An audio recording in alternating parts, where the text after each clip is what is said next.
बच्चों अस्सलामुअलैकुम। आज हम आपके लिए एक ज़बरदस्त कहानी लेकर आए हैं। ये कहानी है एक मेहनती बैल और एक चालाक तोते की। दोनों की जिंदगी एक दूसरे से बहुत मुख्तलिफ थी और एक दिन उन दोनों की आपस में दिलचस्प बातचीत हुई। आखिर बैल और तोते में क्या बात हुई, चलिए जल्दी से सुनाते हैं आपको ये मजेदार कहानी। बैल को खूंटे पर बंधा हुआ देखकर तोता तन से हंसा, भाई तुम्हारे तो क्या ठाठ है, दिन भर हल खींचना पड़ता है, किसान के डंडे भी खाने पड़ते हैं, तब जाकर तुम्हें चारा मिलता है। दिन की चिलचिलाती धूप भी तुम्हें अपनी पीठ पर झेलनी पड़ती है। बैल चारा खाते खाते रुका और बोला, तुम्हारी तरह दिन भर चार दानों के लिए मीलों मील मारा मारी तो नहीं करनी पड़ती।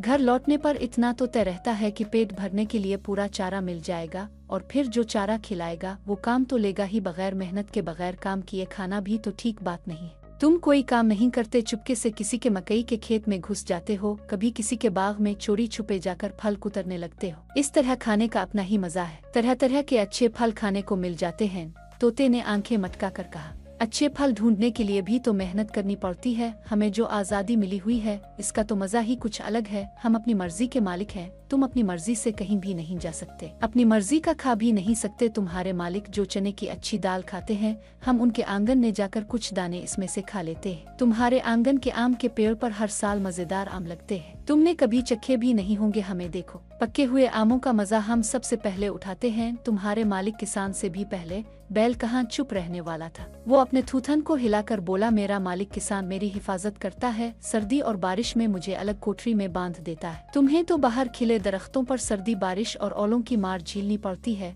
तोता बोला, अरे भाई, हम भी किसी मकान के कोने में जाकर दबक जाते हैं, हमारा भी वक्त गुजर जाता है, अच्छा बुरा वक्त तो सभी के साथ होता है। अब हमारी जिंदगी को भी देखो, आज़ादी के फायदे तो हैं, लेकिन कभी हमें शिकारी मार गिराते हैं, कभी कोई चिड़ी मार पकड़कर पिंजरे में बंद कर लेते हैं, आसमान में उड़ते हुए भी उकाब झपटा मार कर हम पर हमला कर देते हैं। आज़ादी मिली है तो इसकी कुछ कीमत तो चुकानी ही पड़ेगी, मजा और आज़ादी कोई मुफ्त में थोड़े ही मिलते हैं। तोते ने अपनी बात को पूरा करते हुए कहा, वैसे आज़ाद हुआ में सांस लेने का मजा ही कुछ और है। बैल ने सर हिलाकर कहा, तुम सही कहते हो, मगर मेरी जिंदगी सिर्फ मेरे लिए नहीं है, मैं जिस फसल को उगाने में मदद करता हूँ इससे पूरे खानदान की परवरिश होती है। मेरा मालिक मुझे चारा खुलाने के बाद ही खाना देता है, वो सुबह उठकर मुझे पहले चारा खिलाता है, तब खुद कुछ खाता है। मेरी जिंदगी तुम्हारी तरह आजाद भले ही ना हो, मगर एकदम बेमानी भी नहीं है। तोते को बैल की बात सही लगी, वो बोला, हम दोनों ही अपनी अपनी जगह दुरुस्त हैं, कुदरत ने हमारी जिंदगी को जैसा बनाया है हमें वैसे ही जीना है। अच्छा चलता हूँ, ये कहकर तोता उड़ गया। बैल देर तक सर उठाए देखता रह गया। इस कहानी से हमें ये सबक मिलता है कि हर एक की जिंदगी का अपना रंग होता है और हमें अपनी जिंदगी को अच्छे तरीके से जीना चाहिए। बच्चों, अगर आपको कहानी पसंद आई हो तो वीडियो को लाइक करो, शेयर करो, चैनल को सब्सक्राइब करो और हमें कमेंट्स में बताओ कि आपको ज्यादा मजा किसका आया, बैल या तोते का।